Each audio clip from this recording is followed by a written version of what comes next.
part of the basement was flooded, and the stairs had collapsed. I didn't know what was going on, but I knew I wanted to get back upstairs.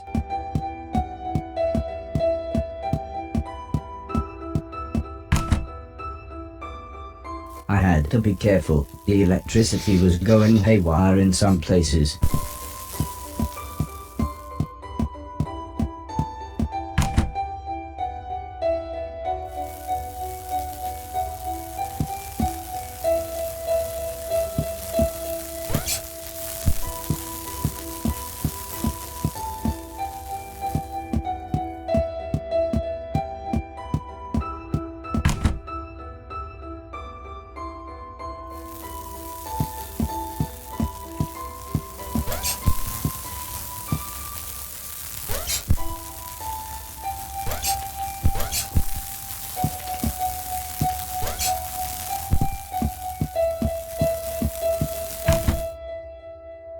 How long had I been asleep? Months?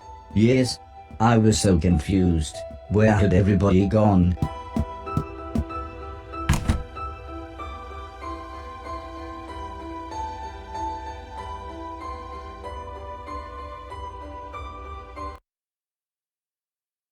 I was slightly scared. This was the first time I had been outside on my own.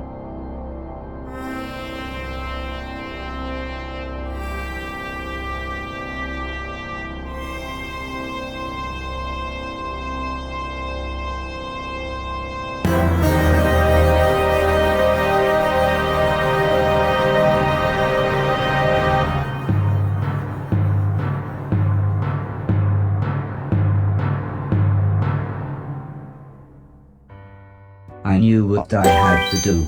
This had to be my purpose. I would clean a million things, so I could become a real boy. Whatever that meant.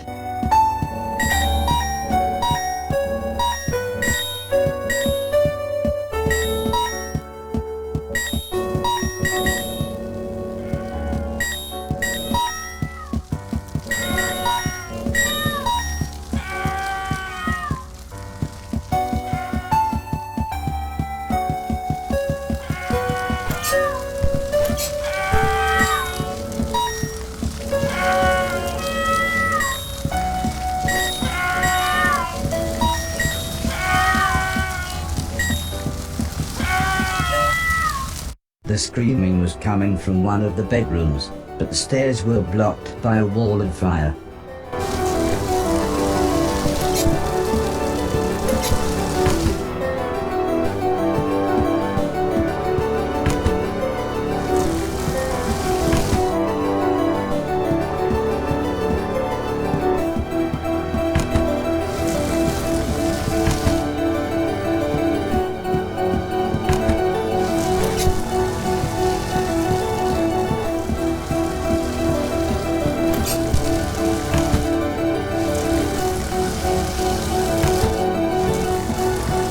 People screaming turned out to be a man, a woman, and their children.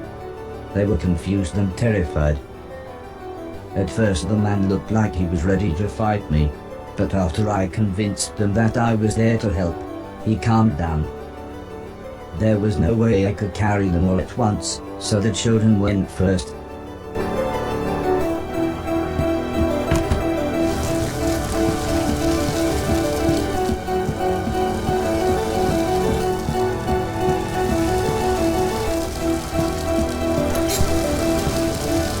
I dropped the children off at the front door and promised them that I would be back with their parents.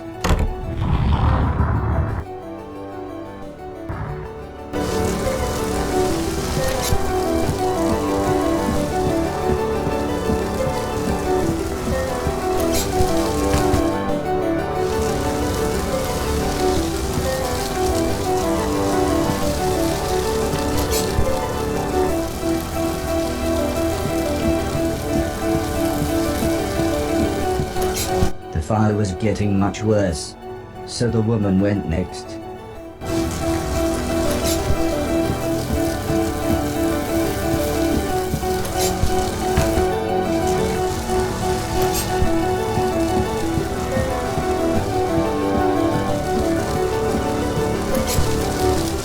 When we got to the front door, all the woman said was, "Thank you, please hurry."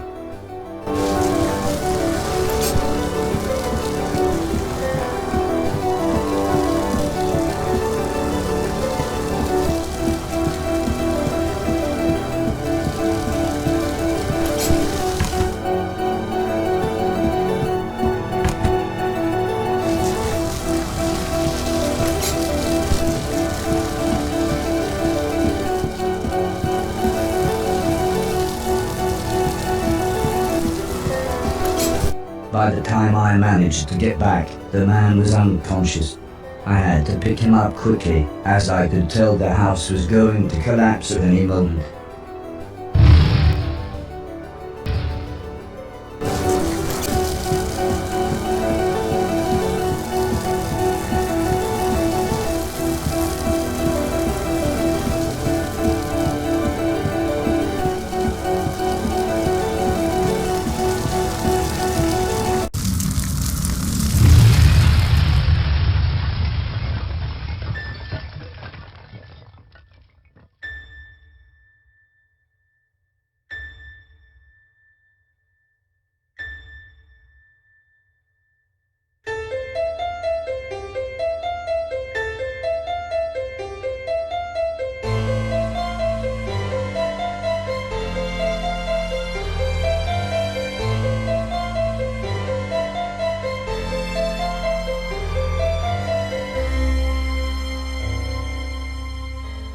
I helped the family set up a tent so they had somewhere to stay.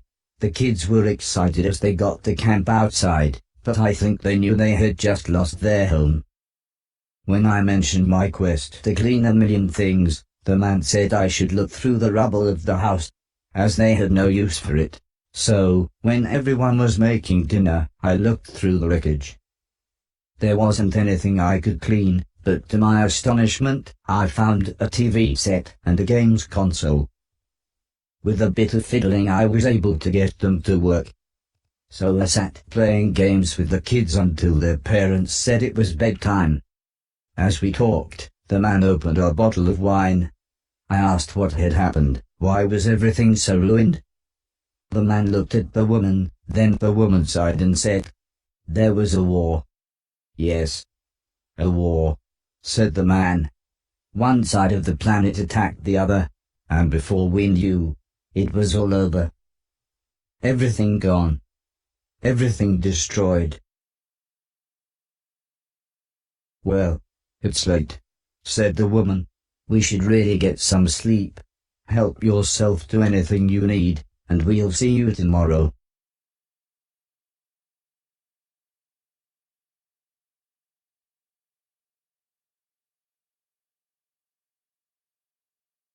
In the morning, I asked the man if he knew what had caused the fire that had destroyed their house. The man smiled. "Crap old house, bad wiring, constant electrical surges from the unreliable power plant, take your pick." He said, if we had the money, we'd move to the mainland. But we can barely feed ourselves, let alone buy a new house, so for now we're left here with the rest of the scum. But he did say I should head to the mainland, as there would be plenty there for me to clean, and a better quality of rubbish. The man said, "Before the war, my lovely wife used to be a fisherman." "Fisherwoman? Fishing person?" "I used to catch fish," interrupted the woman, "and, seeing as you saved us all from a fiery end, maybe you would like to borrow my boat to get to the mainland." I was a little scared, but then they gave me some captain software and I was an old salty sea dog within minutes.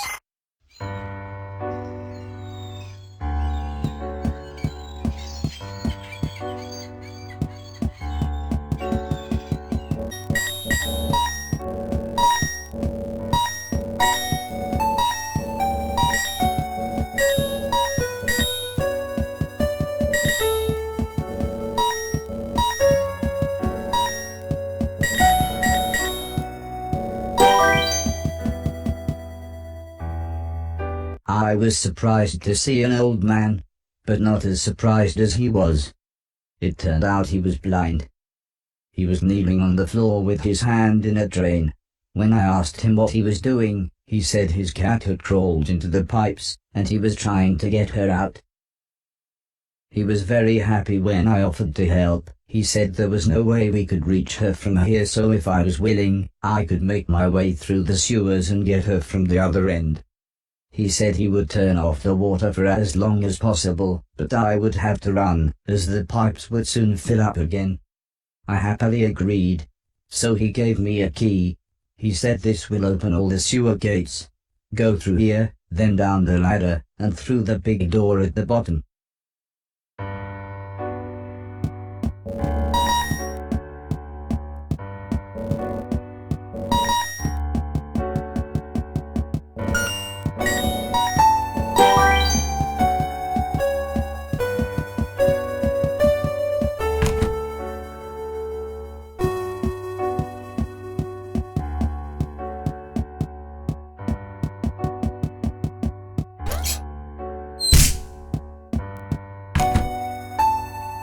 I better run.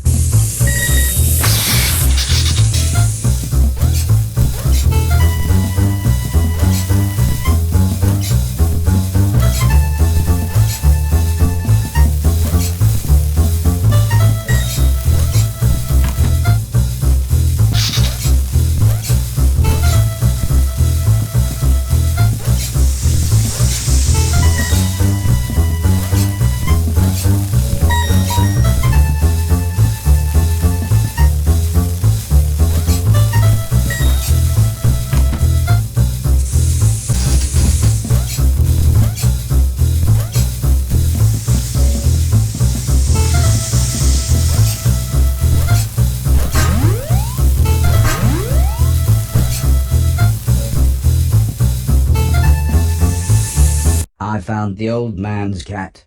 She was fine, if a little confused. I was horrified. It looked like me, but it shambled around like something from the film we watched on Halloween.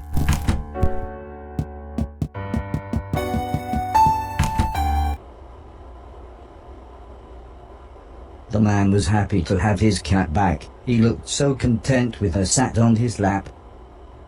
I told him about the thing I saw, but he just laughed and said, "Those bastard robots, they're always getting up through the pipes.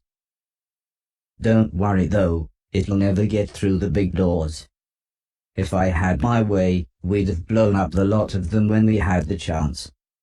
I wasn't sure what he meant, but I decided now wouldn't be the best time to tell him I was a robot. The man laughed and said, "Don't worry, I know who you are," and told me that he knew the old man.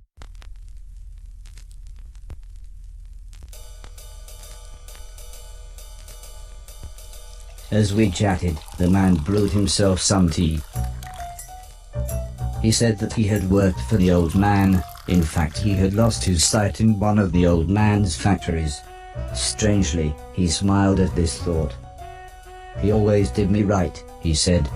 "When I had my accident, the old man said he would look after me. And he did.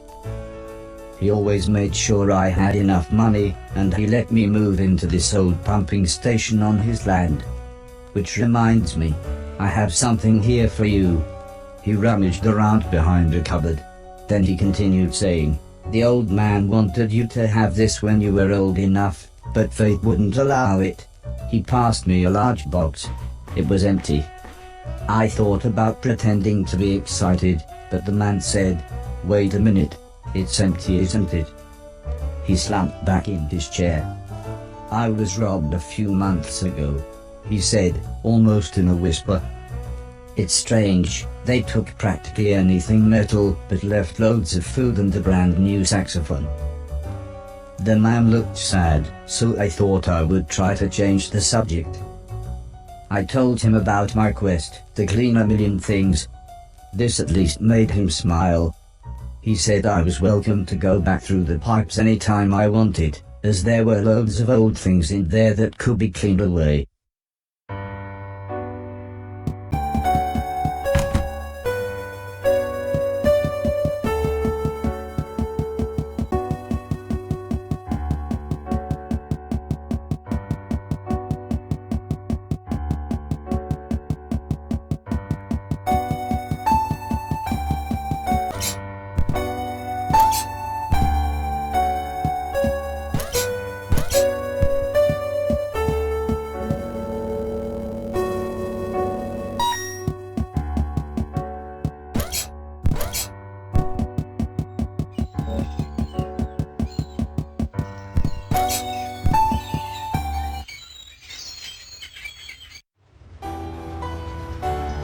took the fisherman's boat to the mainland.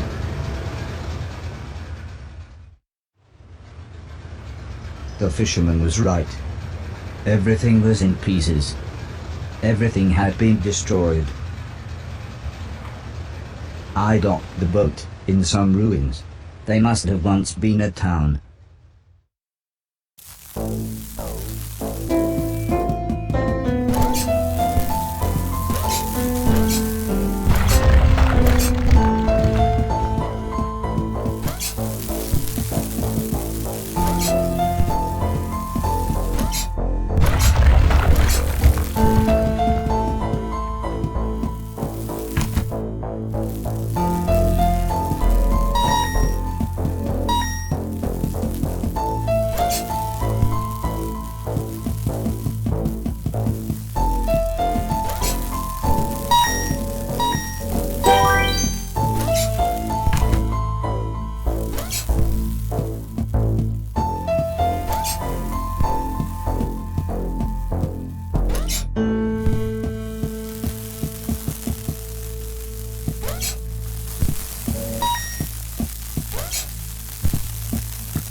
I was confronted by a lovable fat old dog.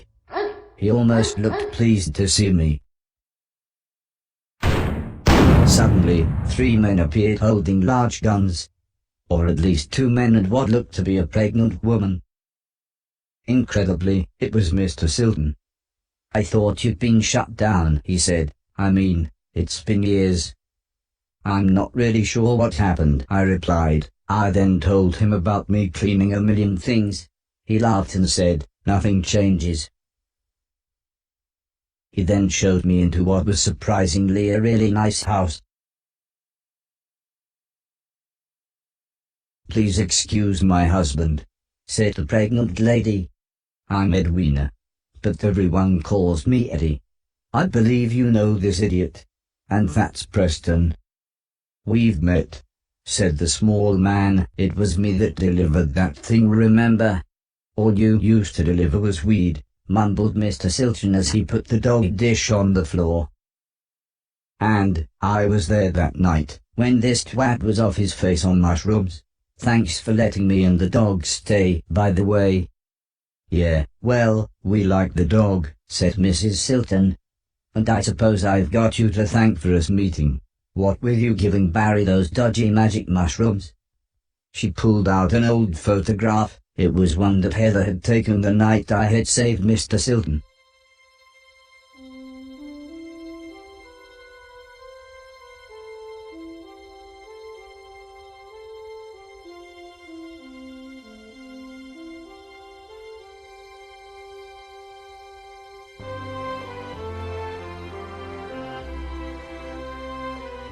It reminded me of everyone else, so I asked what had happened to them. Mr. Silton said Alice had a small place in the countryside. The professor had holed up at one of the old man's factories. Mr. Deck was, believe it or not, now a presenter on the only state television channel. And Heather and her mother lived on a government compound where they both worked.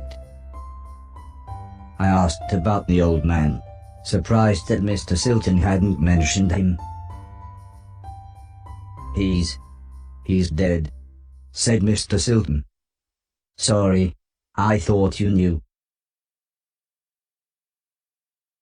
"Anyway," said Mr. Preston, "I thought you said that robot thing found the mushrooms for you, in that hoarder's manky old barn." Mr. Silton looked embarrassed. "Well," said Mrs. Silton, "I guess we've got you to thank for getting us together then." "Time for bed, I think," said Mr. Silton. "Make yourself comfy, and we'll see you in the morning."